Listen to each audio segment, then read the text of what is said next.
ओम नमः शिवाय. Welcome to blessed by Mahadev 44. हा व्हिडिओ थोडासा मोठा असणार आहे कारण एका अतिशय इम्पॉर्टंट विषयावरती आपण आज बोलणार आहोत. आपण आत्तापर्यंत बघत आहोत स्पिरिच्युअल जर्नी नंबर 2 आणि ह्याच्यामध्ये आपल्याला आत्तापर्यंत आलेले जे काही अडथळे होते, आपण ज्या पद्धतीने ओव्हरकम केला, आपला झालेला टेस्ट होता ह्याच्यामध्ये. आता आपण प्रोटेक्शन बघणार आहोत. हे प्रोटेक्शन म्हणजे काय आहे की तुम्हाला जर का भगवंताने निवडलं आहे तर तुम्ही जेव्हा ह्या मार्गावरती चालताय तर तुम्हाला स्वतःला प्रोटेक्ट करायचं आहे. डेफिनेटली देव तुमच्या पाठीशी असतो, तुम्हाला प्रोटेक्ट करत असतो, पण काही प्रोटेक्शन्स असतात जे तुम्ही सुद्धा घेण्याची गरज असते. आता सिम्पल वर्ड्समध्ये सांगायचं झालं तर माणूस कितीही मोठा झाला ना तरी तो जेव्हा आजारी पडतो किंवा तो खूप प्रचंड मोठ्या दुःखात असतो, अशा वेळेला त्याला त्याच्या पाठीवरून, डोक्यावरून एक मायेचा आणि एक खऱ्या प्रेमाचा हात लागतो, जसं आई. कारण आईचं जे प्रेम असतं ते एकदम निष्कपट असतं, अनकंडिशनल लव्ह म्हणू शकतो आपण. तर असा कुठला तरी स्पर्श आपल्याला लागतो. ॲक्च्युली आपल्याला ह्याच गोष्टीवरून बोध घ्यायचा आहे. बोध कशाचा? तर आपल्याला आपली बॉडीच इंडिकेशन्स देत असते, सांगत असते काही, पण आपण साफ दुर्लक्ष करतो त्या गोष्टींकडे.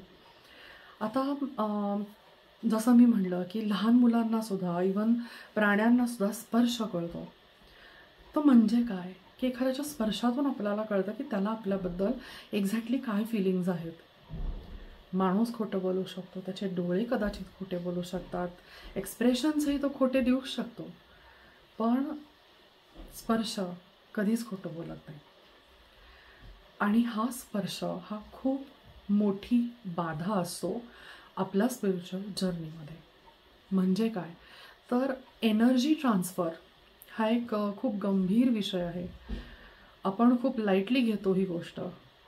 झटकन कोणाला तरी आपण टाळी देतो, खूप दिवसांनी कोणी भेटलं तर आपण मिठी मारतो आणि आपण हे पूर्णपणे विसरून जातो की आपण जेव्हा दुसऱ्या व्यक्तीला स्पर्श करतो आपली एनर्जी त्या व्यक्तीला जाते आणि त्या व्यक्तीची एनर्जी आपल्याकडे येते. इन द सेम वे जेव्हा तुम्ही स्पिरिच्युअल जर्नीमध्ये असता, स्पेशली स्पिरिच्युअल जर्नी नंबर 2मध्ये, अशा वेळेला तुम्हाला प्रचंड काळजी घ्यायची आहे. जमेल तेवढं तुम्हाला ब्रह्मचर्याचं पालन करायचं आहे. आता हे कशासाठी असतं? काही जण विवाहित असू शकतात, मग अशा केसेसमध्ये तुम्ही काय करणार? तर बेसिकली तुम्हाला भगवंताला शरण जायचं आहे, ज्याच्यामध्ये तुम्हाला म्हणायचं आहे की I am married, I don't know की माझ्या पार्टनरचे माझ्या बाबतीतचे खरे इंटेन्शन्स काय आहेत. आणि जर एनर्जी ट्रान्सफर होत असेल तर मी काय केलं पाहिजे? तुम्हाला उत्तरं मिळतात. तुम्ही अदर वे राऊंड असंही करू शकता. तुम्हाला जर बघायचं असेल की खरोखरीच तुमचा पार्टनर कम्पॅटेबल आहे का नाही. म्हणजे कम्पॅटेबल म्हणजे नॉट नेसेसरी की त्या व्यक्तीनं जर स्पिरिच्युअल जर्नीमध्येच असलं पाहिजे किंवा तेवढ्या हाय व्हायब्रेशनला असलं पाहिजे, पण त्या व्यक्तीच्या मनामध्ये तुमच्याबद्दल ट्रू फिलिंग्स असल्या पाहिजेत.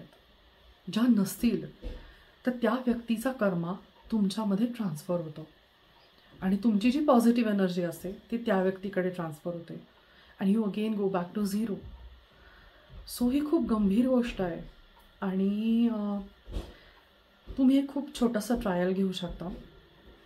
व्हेनेवर यू फाइंड की your partner is coming towards you, तुम्ही तुमचे जे आराध्य आहेत त्यांना म्हणू शकता की ही व्यक्ती ज्या इंटेन्शननी माझ्याकडे येते, ही व्यक्ती ज्या भावना, ज्या गोष्टी घेऊन माझ्याकडे येते त्याच डबल होऊन ह्या व्यक्तीकडे परत जाव्यात.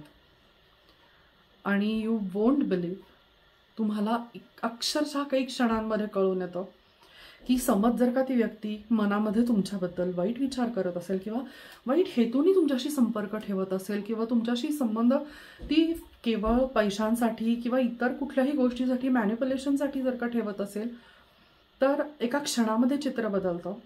काहीतरी असं होतं आणि तुम्ही दोघं दूर होता. तुमच्या लग्नाला नो मॅटर किती वर्ष झाली आहेत, पण जेव्हा तुम्ही अवेकन होता तेव्हा it is not easy for anyone to touch you without your permission and your god's permission. इथं तुम्हाला प्रोटेक्ट करायला तुम्ही तर असताच, प्लस तुमच्या आजूबाजूला खूप सारे एंजल्स असतात, भगवंत असो, ॲक्च्युली अख्खं युनिवर्स असतं.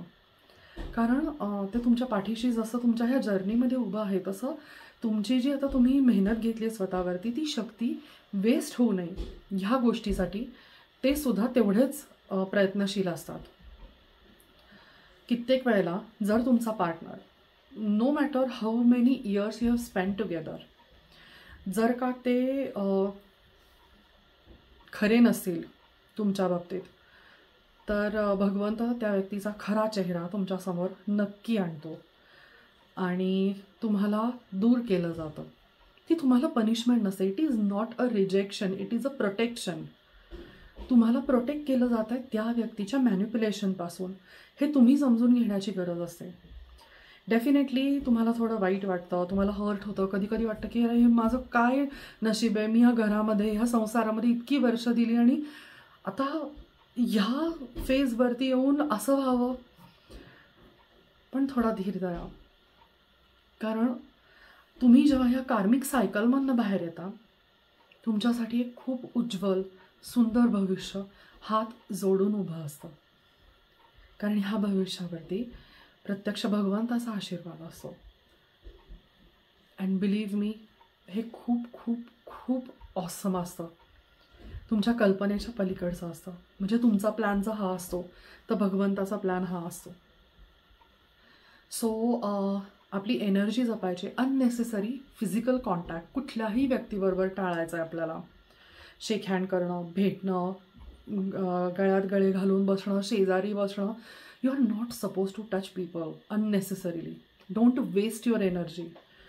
कमीत कमी बोला, कन्झर्व करा तुमची एनर्जी. स्वतःवरती फोकस करा, मेडिटेशनवरती फोकस करा आणि ती एनर्जी सेव्ह करा चांगल्या गोष्टीसाठी, तुमच्या प्रोटेक्शनसाठी. बघत राहा अजून इन्फॉर्मेशनसाठी. Blessed by Mahadev 44.